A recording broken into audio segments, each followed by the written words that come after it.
Welcome to the show. My name is Charlton with Big C. This is Charlton and Big C Sports coming to you worldwide on the iHeartRadio network every Monday through Friday at 5 o'clock p.m. Pacific Standard Time on the iHeartRadio network. And we also want to say today is a beautiful January the 20th, 2017. We have a new president sworn into the United States, Donald J. Trump. And I want to also say bienvenidos to all of our listeners in Latin America. So thank you so much for following Charlton and Big C Sports, also across the pond in London, England, as well as Paris, France. And of course, we love you, Canada. Thank you so much for following Charlton and Big C Sports. But there's no one I love more than the land of the free and the home of the brave, Big C. How's it going for you good old boys down south, Big C? Well, Charlton, it's a day of transition down here in the South and in America. You know, I want to say thank you and much appreciation to the Obama family, President Obama and Michelle Obama and their two children, Charlton. Such a gracious president over the last 8 years who thought about the people of America. And you could even see that in the peaceful transition of power today. You know, here it is, welcoming a guy into his former home, the new president of the United States who spent 6 years channeling this man's heritage, his nationality, and being an American citizen. And, you know, to be able to stand there and gracefully say hello to this man as he's leaving the presidency, nothing but class and character that we're going to lose now in the White House and in representation of America. And, I mean, it's a great day to have a new president, but it's a sad day to lose a gracious president. Well, Big C, I definitely agree with that very much. And I want to say today's segment is sponsored by your Northern California Cadillac dealers, home of the all-new Cadillac Escalade, the standard of the world. And when you go by and test drive it, tell them that Charlton and Big C sent you. Now, Big C, I understand that Donald Trump, he's going to be getting a new Cadillac. His is not the Escalade. It's called the Beast. And I think that thing weighs about was about 10,000 pounds or more from what I understand, Big C? It's a tank, Charlton, but, you know, I don't know if it's a car that he's going to be happy riding around in. You know, he's not been one to ride around in American cars. So in his mind, this is a step down, taking the presidential vehicle versus, you know, the Bentley that he wanted to ride around in. The Rolls Royce, those probably what he had. Yeah. But, you know, he's going to be forced to ride around in the Beast. He's going to be forced to be the new resident of the White House, Charlton. So, you know, it's a change from living in a penthouse. He's got to move to the White House. Well, Big C, is ironic how, you know, we blend sports and politics like no other. And I just appreciate so many things that we've learned about our country and how a lot of people are doing the same thing. I'm hearing sports programs, and they're also taking a kind of a 180, going away from just telling you who won the game to talking about this election. And no matter whether you're Democrat or Republican, we're all Americans. But it's just to see that the riots that are happening and the protests that are happening, I don't think it's ever happened in the history of our country, because most people don't like the bigotry that ran for the presidency of the United States. And of course, President Obama showed a lot of class and not calling a spade, but just saying we got to go forward. But the American people, the freedom of speech is something that we all hold near and dear to our hearts. That's what makes us Americans. And unfortunately, we have a new president that's anti-media. In fact, most of his cabinet, they have no experience even running for office other than Pence. Everybody else just seems to be the next rich person that he can find to run an office. And I hope that we have a great presidency, but it just seems like it's hard to get a guy who's a bigot and a sexist to unite our country, Big C, the way he talked about in his speech today. Well, Charlton, this is the first president we've had since the early 50s, Dwight Eisenhower, who had no political experience. But at least he had war experience. He had military experience, Charlton. So he did deal in politics to a degree, because being the rank of a general, Charlton, you just don't walk through life not knowing of what's going on in American politics. But, you know, to have someone to come in from just a business perspective, America's more than a business. This is a government of the people, Charlton. Yeah. Not of an executive. This is the government of the people. We elect people in this country to represent our thoughts and feelings, Charlton, and our passions for where we want to be as a culture. But, you know, in listening to his inauguration speech today, Charlton, I saw and heard a lot of anger coming out. Some of the venom I heard during the campaign. And I thought that once he had taken the oath of office, that would end, Charlton, that he would now become a representative of all people. But I didn't get that clear sense today. And talk that I heard from it, and we talk about sports and politics, these are the things that athletes say against other athletes on the football field, when they're mad, when they're upset. Yeah. But it's all in the game. It's all in the sport of the game, Charlton, because once that game is over, then you're back to being normal people with each other. But during the heating of that contest, Charlton, but politics is not a sporting event. It's not about this is my side and we're going to win and we're going to beat you guys. It's that you have to work as a cohesive unit. I want to see how America gets better, Charlton. When we have, about 4.5% unemployment, the only way America could get better is that you got 3.5% unemployment. Yeah. That's a lot of people, Charlton. And I want to see industry increase. I think we all do in America, but when we talk about the Rust Belt, where there's a lot of great sports teams, Charlton, in the Northeast and Midwest, you talk about cities like Cleveland, Pittsburgh, Detroit, in those areas, Charlton, those factors are not coming back in America. Industrialization, Charlton, has eliminated so many of those jobs. Yeah. Mechanism has eliminated so many of those jobs. And to take a step back to where America was in the 60s, when you relied on so much manual labor, Charlton, and also depression and segregation, yeah. America cannot go back to that, Charlton. It can't. It's like, if you look at a quarterback nowadays, in the NFL, and we look at Matt Ryan, who's the potential MVP of the NFL. Yeah. And say if you took Matt Ryan and put him on a team in the 60s in the NFL, where a quarterback was lucky to pass for 2,500 yards in the season. Yeah. And you have 4 or 5 quarterbacks, mainly a Drew Brees, who will pass for 5,000 yards basically every year. And what would that team have been? Undefeated, Charlton. Yeah. Because you didn't have defensive backs that could defend that. And that's what you're talking about with American society. How can you defend the mechanism has moved beyond, Charlton? You cannot. And so to tell people who still live in those rustic areas, saying that we're going to bring, back what you once had when your dad was young. Yeah. When things were prosperous, it's not going to come. You have to tell people about what Silicon Valley out there in that neighborhood where you live. That's true. What it does for America. America has to become more entrenched in education. And we have a educational secretary nominee that's talking about taking away education from the masses of America. Yeah. To eliminate public schooling. And instead of enhancing public schooling so that our children and grandchildren can have better educational tools. Yeah. These are the things we need to look at. And if you have a better educational tool, think about the intelligent athletes at the University of Stanford, Charles. Yeah. One of the rare universities in America that an athlete has to be accepted academically before he can accept the scholarship. Yeah. That's what U.S. academics are about. Well, Big C, it's amazing how you talk about Bessie DeVos and how she doesn't even understand how kids going to college need financial aid, and some of them just need some financial assistance. And she knew nothing about that. The Title IX issues. Yeah. When you're a billionaire, yeah. When was the last time you worried about a kid getting a free lunch in school, Charles? Yeah. People talk about entitlement programs, and we think about the Head Start program that was started by the Black Panthers in East Oakland, California, back in the 60s.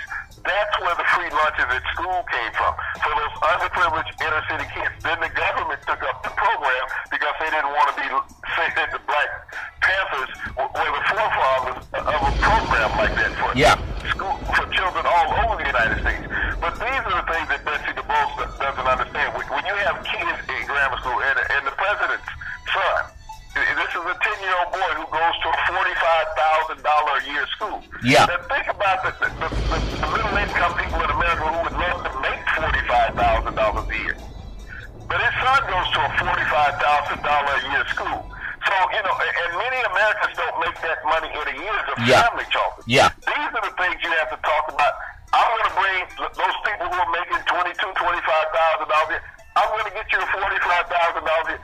Now you're delivering a product. Well, just like in free agency in sports. Yeah. But when there's a strike, what happens? Salaries go up, Charles. Yeah. When there's negotiations, salaries go up. We saw that just happen with the NBA. Where the average salary in the NBA next season, Charles, will move from $1.4 million to $4 million. Yeah. Okay? That's collective bargaining. We got a new president. Okay, we just got a new commissioner a year and a half ago. Will he be able to replicate what the commissioner in basketball does? That's true leadership in America. Yeah, I mean, it's amazing too how when even looking at the exiting of the Obama administration and the class that they brought to the White House, and the Obama's a lawyer. President Obama, he's a lawyer, and Michelle Obama, she's a lawyer, and anything can happen in America. You can be great. Donald Trump's not a lawyer; he's a businessman.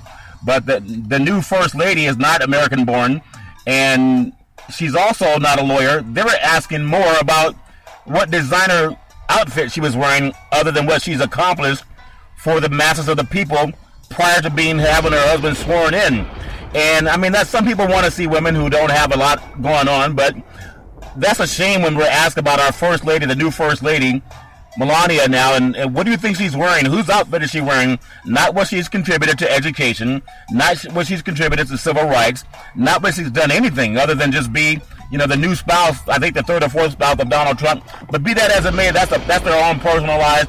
I just hope that our country can pull together, and we know that there's just a lot of people going on, and they're having protests, and it's, peaceful protests, even though one thing that kind of raised a hair up on my head, and I'm shaved, Big Z, but President Trump now, it's hard saying President Trump, but President Trump is saying that he's going to be a president of law and order more than civil rights. And it's ironic that we have the Dr. Martin Luther King holiday, and we have a new president talking about law and order, which is the same law and order that beat the crap out of a lot of black Americans just wanting to vote, Big Z.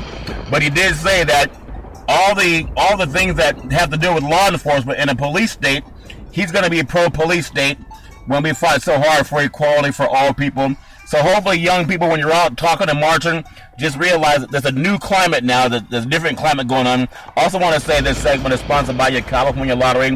What kind of buck do for you? Some of that money goes to help the schools, and our schools are going to need the help. So go out and buy a lottery ticket. It can change your life, but it also has a good cause. So Big C, when you have a president-elect, us as African-American men, we're not sycophants men, so we're not just going to read the score all day. For every guy that plays sports, they're going to have this reality also. Not everyone in their family can afford lawyers. Not everyone in their family is going to be considered rich. And not everyone in their family is going to be treated like they're some pro athlete. So when a president is pro-law and order, and we all respect the law, but when he's more law and order than he is civil rights, as an African-American man that was born in Jim Crow, that lives in the South, and when people are saying lock her up today for the inauguration, Donald Trump started this garbage. Does that give black men or even white women any type of fear, Big C? Your thoughts? Jonathan, it serves a lot of fear. And let me take you to a point of reference of all of this. Everybody is aware of Senator John Lewis, Congressman John Lewis, who boycotted the inauguration. A lot of people did. Okay, now everybody was aware of what happened to John Lewis down in Selma, and I believe the state is Alabama. Yeah. Where Selma is. Yeah. Now, Donald Trump, has an attorney general, Jeff Sessions. Yeah. Okay? Who is from the state of Alabama. John Sessions is the same age of John Lewis. Yeah. Okay? Yeah. Okay, so what era was Sessions in when they were beating the crap out of Lewis down in Selma, Alabama? You're going to tell me he was a civil rights activist? He was fighting for equality? No, Yeah. Charlton. He was one of those same racists that was swinging the baton, sicking the dogs on people, wanting separation, was not wanting equality in America. Now, all of a sudden, he wake up one morning and say, hey, that wasn't me. I was, that's a different me from a different time. Yeah. No, John Lewis is the same individual that he was when he was crossing the Edmund Pettus Bridge in Selma, Alabama, getting beat down by public servants, which we call police. Yeah. The people that Donald Trump said are going to protect and go back to the way things were, that you're going to be allowed to do that. John Sessions was behind that, Charlton.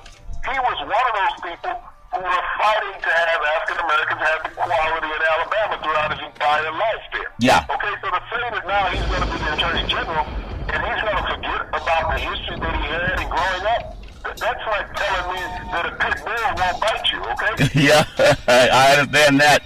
Well, ironically, this part of the, ironically, if people were to say the same thing that was told to President Obama when he was inaugurated the first time, let's make sure that he's a one-term president, I wonder if anyone had the lowest of class to say, let's make sure that Donald Trump's a one-term president.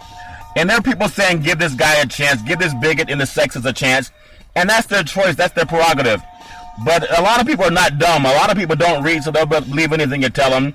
And it's just good to read the Kerner report that was done over half a century ago and realize we're having that same garbage right now, Big C. You said a lot of people say, let's give him a chance, okay? And that is true. The turnout today for the inauguration was somewhere between 300,000 and 400,000 people, okay? If you go back to 2009, when President Obama was inauguration, when you had an estimated 1.7 to 1.8 million dollars. So I think those who believed in what went on 8 years ago versus those who believe what's going on today, Charlton, is a different climate in America. Yeah. Because mobility today is more than what it was 8 years ago, as far as getting somewhere that you want. You will see a march on Washington tomorrow equal to what the inauguration was today, Charlton. And it doesn't have a president involved in it. Yeah, and it doesn't have history involved. It has a bunch of women. Yeah. And I'm not talking about African American women. I'm talking about women. Yeah, these are Caucasian. Yeah. That are the heartstring of America. Without women, Charlton, where do we go in society? Yeah. You know, they're the backbone of what American society is. And when you think that we can function in America without having the strength of women guiding us, keeping us focused and direct, you're not going to get it, Charlton, because these are the mothers. These are the nurturers of our country. And when you look at every great athlete, they all, regardless of race, they all recognize their mothers, Charlton. Yeah. They do, because their mother was there to change their diapers, to watch their snotty noses, to fix their bottles, to rock them to sleep at night, Charlton. They nurtured these young men to become the great pillars that they are in society, whether they're an athlete, whether they're a politician. So to turn your back on women and disrespect women that has been done during this presidential campaign is an audacity in American society. And those who tolerate that, whether they're male or female, Charlton, are really the racists of our culture. Well, Big C, I think there's so much going on in the world of intelligent sports talk, because sports will galvanize our society, and I hope, well, I can hope all I want to, but a lot of people, they're just not smart enough to talk about anything other than the score, so we'll be the ones that do it on Charlton and Big C Sports. But I do want to hope that everybody can at least increase the dialogue, and what President Obama said, I think in one of his last speeches, he was saying that we have to keep the dialogue, we have to keep challenging things if we see something wrong. And the great Dr. Martin Luther King Jr., he also said that if we sit by and watch injustice happen to anyone, then we're also part of that problem. I'm not saying it word for word, but we all know you got to keep the dialogue, and we can't be anti-media. The media cannot be as sycophants as what President Obama used. And outside of us using that word, I haven't heard it used by many people, Big C. You can't be a brown-noser. And hopefully, guys like Jim Brown, and I'm not just holding Jim Brown or Steve Harvey, because they have their own agendas too. However much money he gave them, I don't know. But for these men to be pro-African-American, pro-equality, pro-opportunity, all of their public lives at Big C, if someone sits down with a man who's ran for office as a bigot and a sexist, and then you meet with this guy, and then you say, hey, you want to side with him, give him a chance, at least have him come out and atone for the fact that he started his birther movement against President Obama and against President Obama's family, that he also started this sexist thing that tells young boys it's okay to assault women and you'll get away with it as long as you're white. And that's unfortunate, because they never called him to task about that. All they're saying is, hey, he's going to give me some money, so I'm going to give him a chance. And I think that's the wrong message to send. Big C, your thoughts? Well, you're talking, it totally is. You know, it's like putting his cabinet together. When I think about, you know, the Secretary of Urban Housing, okay, Ben Carson, who he maligned during the presidential campaign, that he was unintelligent, that he was a liar. Okay, this is a guy who's elected to his cabinet. But also an assistant, other secretary to Ben Carson, he takes a comedian. An African-American comedian. So you're taking a brain surgeon and a comedian, and that's what you think about urban housing development in America. It's a joke. You're telling everybody a joke. I'm going to take these two black people who know nothing about it, and I'm going to appoint them to urban housing. He didn't appoint them to, what do you call the guy? It should have been Surgeon General for... Surgeon General. That's what Ben Carson should have been, Surgeon General. But he's a joke in Donald's mind. I'll make him director of urban Yeah. He can't even spell the word. Even though he's a brain surgeon, he can't spell it. Yeah. The Dean Rugby might have come out of the urban area, but he doesn't live there anymore. Yeah. So finding people who identify with what they should be in, it's a joke right there as far as how he's going to deal with being unilateral as far as representing the races in America. Yeah. Well, when you look at President Obama's cabinet, Charlton, it was very diversified. Yeah, everything is very white now. It's very white now. It's like we're watching an election back in the 1940s. And no, Charlton, it's like opening a loaf of bread. Okay? Yeah. That's what it's like, with all the crust trimmed off. Yeah. That's what his cabinet looks like. And there's not going to be anybody in his cabinet, Charlton, that he doesn't socialize with. This is a social club what it's become now. It's not a representation of America. No. It's a social club. You think about it. If you put together an all-white football team or an all-white professional basketball team, yeah.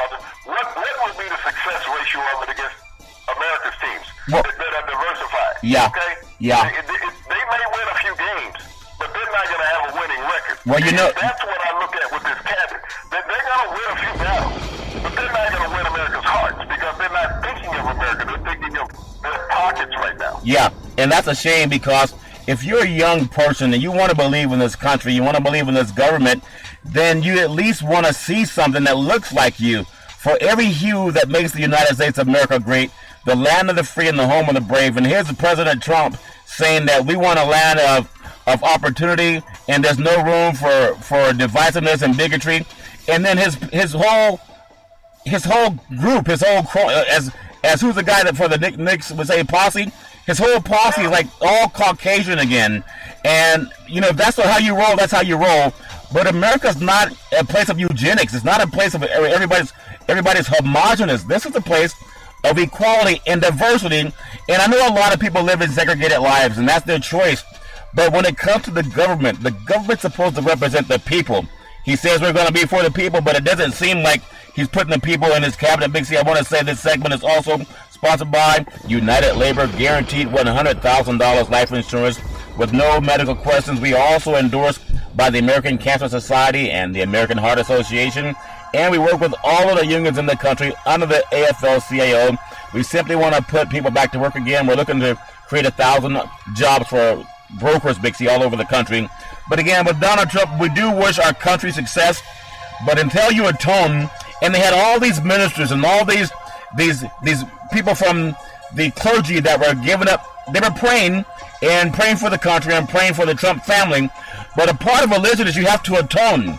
You're supposed to atone for your sins. Now, nobody's perfect. Some people are atheists and others are agnostic. But to have these religious leaders with their hand on the Bible, on the Lincoln Bible of all things, and Lincoln helped create, he helped end slavery, not because he cared about people of color, but he wanted to save the Union. But to have Trump with his hand on that same Bible that freed millions of black people, and now his cabinet looks so white, you would think you're in the Appalachians at sometimes. It's just not. This is Washington D.C., Big C. This is not some small midtown, town in the Midwest. I just think that the visual that is being seen by young people all over the world, not just the United States of America, it goes back to the 1930s and 40s again. And I hope that Trump does well as he hoped that Obama did. So I just hope that he can. But Big C, what message will you tell the youth, even though they're seeing this whitewashing of the cabinet now, where no one looks like they're people of color? I mean, it's just a shame. But how do you tell them to keep hope in diversity and hope in this great country, America, Big C? I think the hope that America has right now is that we don't hit a landslide. Everybody's saying give the guy a chance. We're not in a situation where you can get. This is not like baking a cake, Charlton, where if it doesn't rise, we just throw it in the trash and start all over. We're talking about valuable lives, valuable situations that are teetering right now. This is what you have to understand. We're talking about our future. We're talking about our education. We're talking about our economy. We're talking about global warning, Charlton. Yeah. When you come into the White House and your whole thing is based on racism, that we're going to go after this one culture of people that you can never eliminate. We're going to go after radical, Islamic. Yeah. How are you going to do it? Who do you identify? You're not talking about at any point that we're going to make America better as far as economically. You're talking about going after a culture of people that have been fighting since the sun has been shining, all right? They're never going to stop fighting in the Middle East. Yeah. They're going to do that. But, and everybody said we're going to get peace, okay? They haven't had peace since the Bible was written over there. Yeah. So when you talk about you're going to do that, but you're not talking about your plans for America. During the campaign and since the election, Charlton, I have not heard about one policy that would benefit America. Not one. And that's what you were elected on. Yeah. At some point, you have to put some direction in your mouth before you open your lips. Yeah. Okay? And let us know what you have planned for us here as the people of the United States, as one unified nation. This is what we want to hear. Yeah. I don't want to hear that we're going to make America great. Let me know when America became a third world country. I'm ready for that. Yeah. We may not be the forefront of education in the world, but we're the forefront of everything else. Yeah, and we're the greatest army in the world, Charlton. Yeah. We have some of the greatest scientific minds in the world, creative minds in the world, Charlton. We have some of the most intelligent people in the world. We lead the world in industry and agriculture. So when is America not going to be great? This is the thing I have to understand. Let me know what you're going to do to make us great where we fell off the cliff somewhere. Well, I think John Lewis was asking, you want to make America great again, as he was, being beaten over the head by police officers. John Lewis is asking him, at what part of America do you want to make great again? When was it the greatest, Donald Trump? And it's a shame how this attitude of dismissiveness is permeating the White House now. And I hope that our country can succeed. I don't have respect for a man who has these racist and xenophobic ways of speaking. I mean, a lot of people, they do, but I don't, Big C, unless you atone for it. But I've never seen him atone for that. And I also want to bring up, there was some good old boy made a comment that he hopes that Trump can repeal Obamacare because he's okay because he has the Affordable Care Act. It's the same thing, but because they've demonized it. In fact, it was President Nixon that first tried to do what's called the Affordable Care Act. They just called it the Affordable Care Act back then. It's called Obamacare now. They just didn't go far enough with it, so Kennedy wouldn't go along with it. I mean, you think about it, Big C. Everybody has someone they believe in, Democrat, Republican. From all the great presidents, they were never perfect men, and we understand that. No one's going to be perfect. But this is the only president since we've had the Emancipation Proclamation that I recall just such a bigot and hateful for even having the crowd stand lock her up when they brought up Hillary Clinton's name. And he did have her stand at her dinner, but he created that attitude of hatred. And he's never asked people to stop. He's never said I was wrong for saying that. He's never done that. And I don't think that's good for young Americans who are all trying to appreciate equality. One more thought on that. We'll touch on the NFL and a little bit of the NBA coming up, Big C. How can we get young people, again, to keep participating in our government, whether you're Republican or Democrat? We still have to have this country work for everybody, not just certain colors, Big C. Your thoughts? Well, Sean, it's never been more exemplified, the need to get out and vote, that your vote counts. And so we should never have divide again when it comes to politics and someone complaining about a candidate who wins and their candidate doesn't win. Yeah. You may win a populist vote by a few 100,000, even a couple million, Charlton.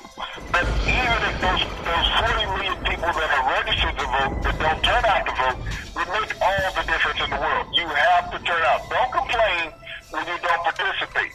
It's like you walk in and you turn fire on the stove and everybody can identify with this. And you're going to sit down because something's interesting on TV and you forget about it. Next thing you know, the smoke alarm is going off. Yeah. Because you did not pay attention to what you were supposed to. That's how simplified it is, Charlton. You have to pay attention to what we're supposed to. And maybe this is the reason why they don't want to educate American society. They want to cut back on education. Because those who are uneducated, Charlton, will be fooled for life. Yep, that's true. You can't pay attention. And that's what they're trying to create in eliminating public schooling and going to vouchers. If we uneducate them, Charlton, and we close down opportunities for them to go to voting centers or even polling centers where they can register, then we win. This is what they're looking at. Well, Big C, I tell you, I know it's a tough day for a lot of people in this country. Black and white and Hispanic and Native American. There are people who are just highly upset because they feel that our country has become now this thing that it's not the land of the free and the home of the brave. It seems to be the land of the guys with money and bigoted mindsets that's being embraced, and I think that upsets a lot of people. But I just want to say I still wish success to President Trump, even though people may agree or disagree with his policies. But I will never forgive anyone who for being a bigot or a sexist in this society. And for any woman, the next woman that gets sexually assaulted, if someone walks up to you and grabs you by your vagina and talks about it and laughs about it, and he's not prosecuted, I apologize to you, because guys like Donald Trump, they don't even care. But a lot of you women, you just got to be on your own and keep your head up and learn martial arts or whatever, call 911. But I just want to say, Big C, as we get into this world of the NBA, we have the starting lineups announced for the All-Star game. And, of course, the guy who's leading the league in triple-doubles, and Russell Westbrook, he was snubbed from being a starter, and that's okay. It's just you can only have so much room for so many players. But for him not to be a starter is kind of incredible. I'll just run down the West for us, Big C. Anthony Davis is a forward from the Pelicans. Kevin Durant's a forward from Golden State. Kawhi Leonard's a forward from the Spurs. You have Steph Curry as a guard, and then James Harden as a guard. And then I'll get your thoughts on that, and then we'll get into the East, Big C. Your thoughts. What y'all do? Who do you sit down for Russell Westbrook?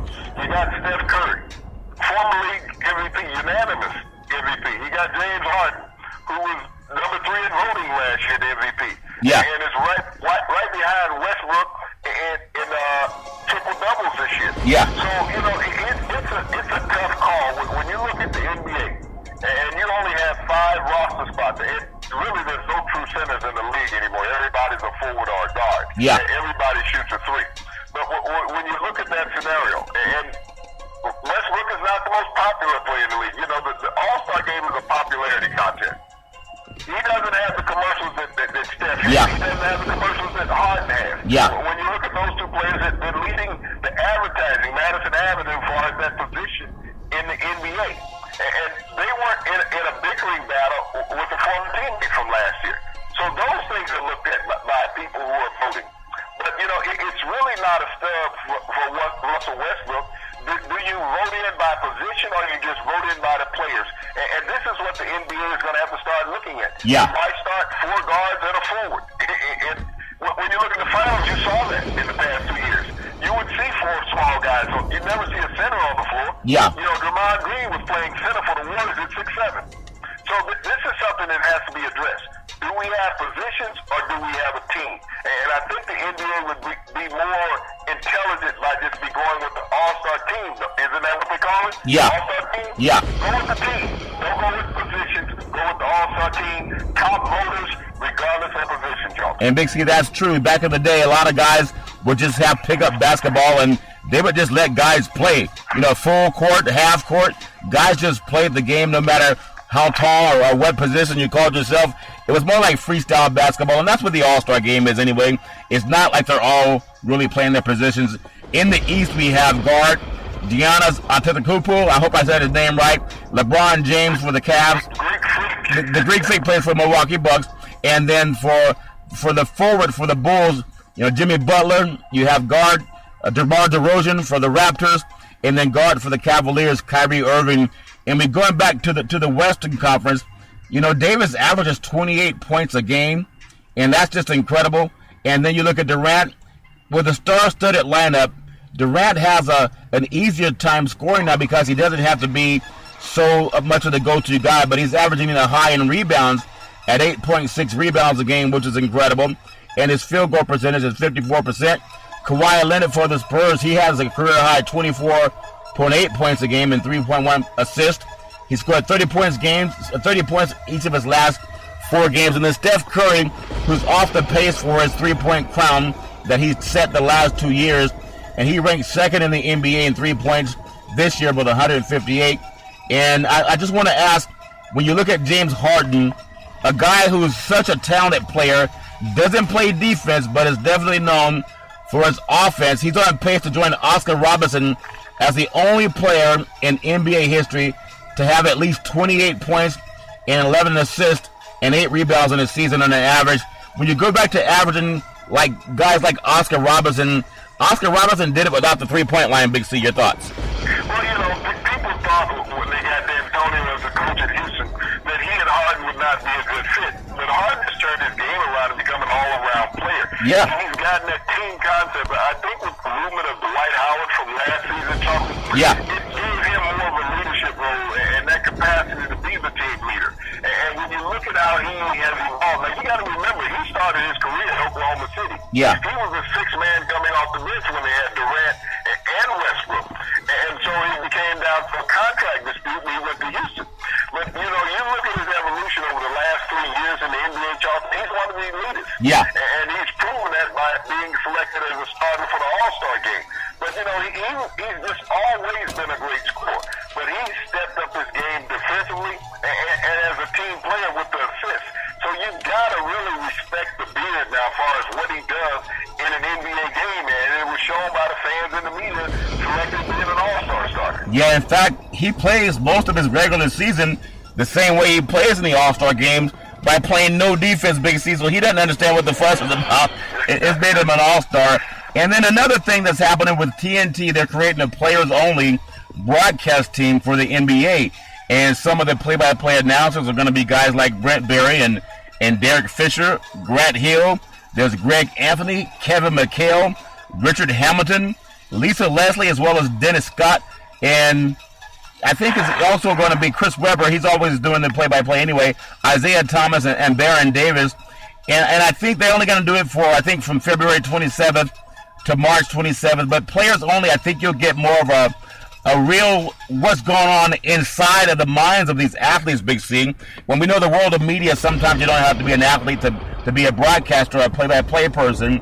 But you think we'll get more of a realistic thought of what's going on inside the minds of these players when we're hearing former athletes calling the play-by-play, Big C? Your thoughts? Well, Charlton, I think you get a lot of what we give people. We give true insight from what a former player's perspective are and stuff. Where a lot of guys are shackled, and I don't mean slavery, but they're shackled. Yeah. As far as what they can say on television, on radio. They're very nervous about not crossing the line. And I don't know what crossing the line is. I was offside a few times playing. Yeah. Crossing the line. As a player, you cannot control the temperament of a player when you think about it, Jonathan. And I think that's what they're trying to bring to the broadcast booth. Some of that heatedness, some of that passion for the game. When you look at a coach like Popovich, he gets kicked out of a game last night because he doesn't like what an official was saying, but that's passion for the game. Yeah. And when you sit down and you see so many of these guys, Jonathan, that are sitting around, and they're so-called experts, especially the guys who are writing the column. Yeah. I've always wondered, even as a player, how the hell some guy with an ink pen know what I'm thinking? Yeah. I never sit down and had a scotch and bourbon together, anything. Yeah. We never even had a cold beer. But he sits and tells people what I'm thinking, and his thoughts for me.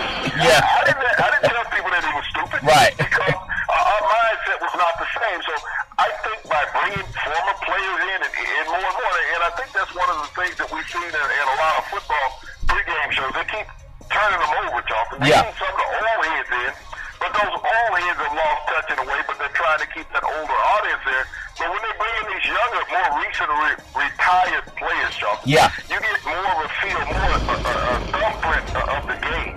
Because that guy still has some sweat left on his brow. So a guy who's been in a broadcast booth, Charlton, for 40 years. Yes, he's seen all the games, Charlton. He can remember a lot of names. Yeah.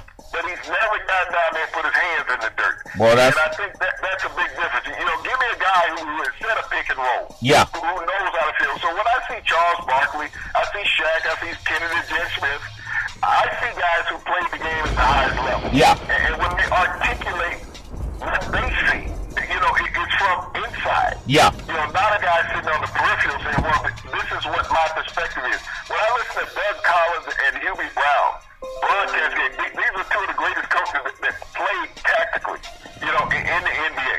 They sit down and they break the game down from that inside, how a coach is going to tell it to you. Yeah. Versus the play-by-play guy who just say, hey, three-point shot. Yeah. But Doug is telling you and Hubie is telling you how that three-point shot was created, how it was set up. When they put the ball inbounds, they see the floor. That broadcaster just see the shot. Well, I tell you, Big C, that's very true. And this final segment is sponsored by United Labor Guaranteed. We're the best in the country when it comes to final expense. Looking to hire over 1,000 life insurance brokers because we want to put people back to work. Also, we offer athletic insurance, and we're going to make sure we can take care of anyone from the professional ranks to the collegiate ranks all the way down to your mom and pop soccer league. So tweet out to Charlton and Big C Sports every Monday through Friday at 5 o'clock p.m. Pacific Standard Time worldwide on the iHeartRadio network. And also want to say, Big C, just a couple of games tonight before we close out with the NFL playoffs coming up. I want to get your thoughts on the games coming up. But in the NBA action tonight, we have Portland with a 1.5-point favorite over Philadelphia. Charlotte's favored by 1 over Toronto. Milwaukee's favored by 2 over Orlando. New Orleans, and they're favored by 1 over Brooklyn. Atlanta's a 5-point favorite over Chicago.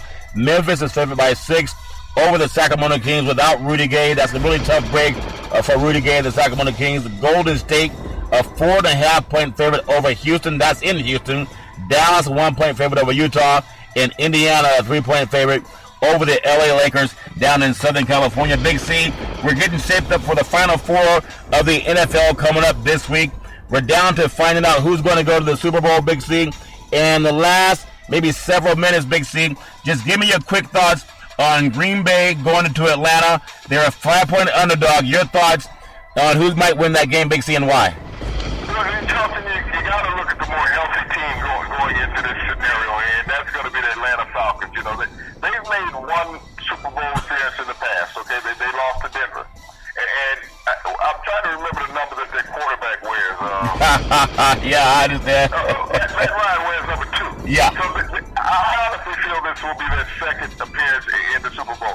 When you look at the receiving core of Green Bay, they're beat up, Charlton. When you look at the running back core of Green Bay, they're beat up, Charlton. You look at the defense, they're beat up. Yeah. And Atlanta, you know, they have some nicks, but they're the healthier of the two teams, Charlton, when you look at it. Yeah. That receiving core in Atlanta is second to none, even with a gimpy Julio Jones. You know, there's not two receivers better than him in the NFL. Just have Antonio Brown's playing in Pittsburgh, so they won't face each other in this game. Yeah. So, you know, I like the scenario with Atlanta. Being at home, the emotion of the last game ever played in the Dome, the Georgia Dome. Yeah. You know, there's a lot of factors when you look at that. And they had that emotion last week playing Seattle, that they thought that would be the last game ever played in the Dome.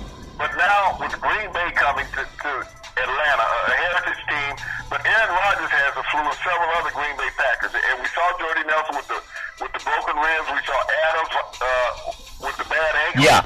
Green Bay is just undermanned going into this game, and I see Atlanta winning this game, Charlton, by at least 10 points.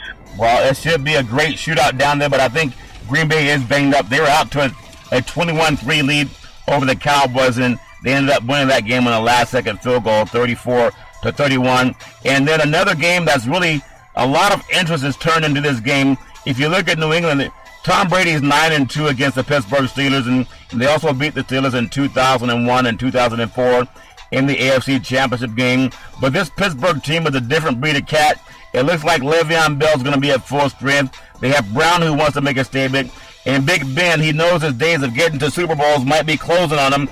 So this is a game where they have all the motivation, and they have so much of that physical mentality that they can bring into a game. But New England is tough at home. Just want to get your thoughts on what it's going to take for either team to win this game. Big C, your thoughts?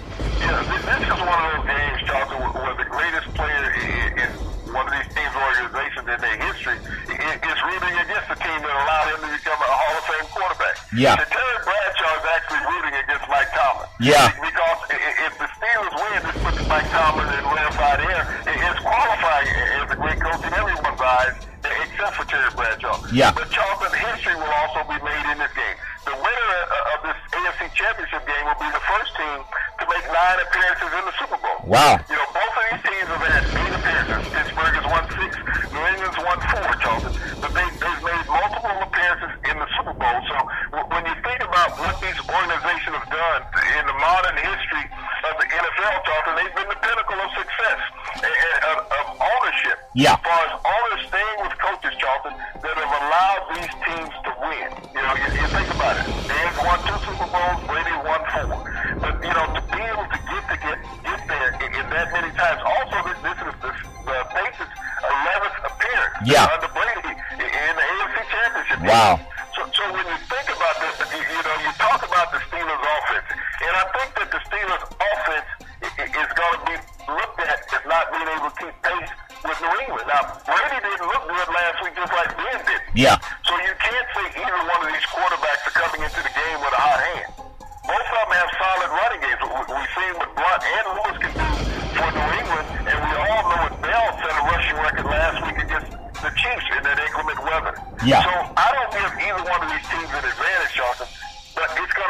down to a couple big plays on special teams and defense. Not the offense. Special teams and defense that are going to make the difference. We know they got two great kickers in this game, Charlton. Yeah. So will it be a punt return? We saw what Lewis did last week, in that game. Oh, yeah. He returned the kick for a touchdown. Yeah. This is the difference in these games, Charlton. Who will make the difference? Will Brown make the big play on the special teams? I don't know if he'll do it as a receiver, but will he have that big kick return, or will it be Lewis, Charlton? That's going to be the difference in this game. Who makes that move on special teams? Well, the Pittsburgh Steelers and the New England Patriots, they tip off at 6:40 p.m. Eastern Time on Sunday on CBS Sports. The great Jim Nantz and Phil Simms are doing the play-by-play. And the Patriots line has gone from 4.5 to 6 now, Big C. And when you look at the Green Bay Packers and Atlanta Falcons, where you're going to be, that's a 3:05 p.m. kickoff Eastern Time on Sunday on Fox. The great Joe Buck and Troy Aikman are doing that game. And the Falcons line has grown from 4.5 to 5 points. We're going to have to see what happens on Sunday before kickoff. But either way, it should be a great game, Big C. I do want to just say our country, I hope that our country will keep the calm over the weekend. And if you don't like something, you just got to go out and vote. We can't always control who becomes president or vice president. I do wish our country well because I still want to believe we're the land of the free and the home of the brave, even when it comes to free speech. Big C, let you close it out. Just your thoughts on how we can go forward, no matter who's president. We all have to get up every day and go do what makes us happy and what makes us great, Big C. Your thoughts, Big C. Well, Charlton, I've heard so much of the slogan, "Make America Great Again." America has not ever been great, okay, Charlton? We have to fight now against mediocrity, okay? We have to fight against trying to go backwards in America. We have to fight in unifying ourselves as a country, galvanize what's already here.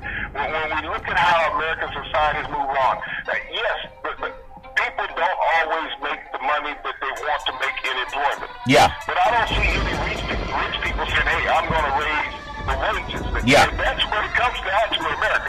It's not about the blue-collar worker, Charlton, the factory worker, the person who goes out there, those husband and wife working, trying to make America better. Okay? Yeah. They are. But they're not the one who controls the wages, Charlton. We have politicians who we elect to put these things done. And when politicians hold America back, Charlton, yeah, they don't increase the wages. We can take an example from sports. We talk about the NBA, we look at baseball, we look at the NFL. The people that they elect to fight for them, the union leaders, the union presidents, they fight for better wages. Yeah. Okay, this is what we elect our politicians. Politicians need to take an example from the professional sport league. Yeah. Fight for your players. Yeah. Get your players more because their time of employment is never about longevity. It's about achieving what you can while you're there. And when we elect our politicians, if we hold them to the fire, that they have to represent us and not themselves, then America would truly be great. Well, when you talk about draining the swamp, the swamp just increased in Washington. Well, I understand, Big C, and I hope that everybody keeps it cool. We love talking about politics. We love talking about sports. We love talking about real talk. That's what we call it, Charlton and Big C Sports. Real talk every Monday through Friday at 5 o'clock p.m. Pacific Standard Time worldwide on the iHeartRadio network. As we always tell you, there's never any room for domestic violence. No woman should ever have to go through that garbage. If you see anyone in trouble, just call 911 because she should not have to deal with that garbage on her own. And as we always tell you, every Monday through Friday at 5 o'clock p.m. Pacific Standard Time, worldwide on the iHeartRadio network, we thank you, we appreciate you, and we hope that you have a super fantastic day.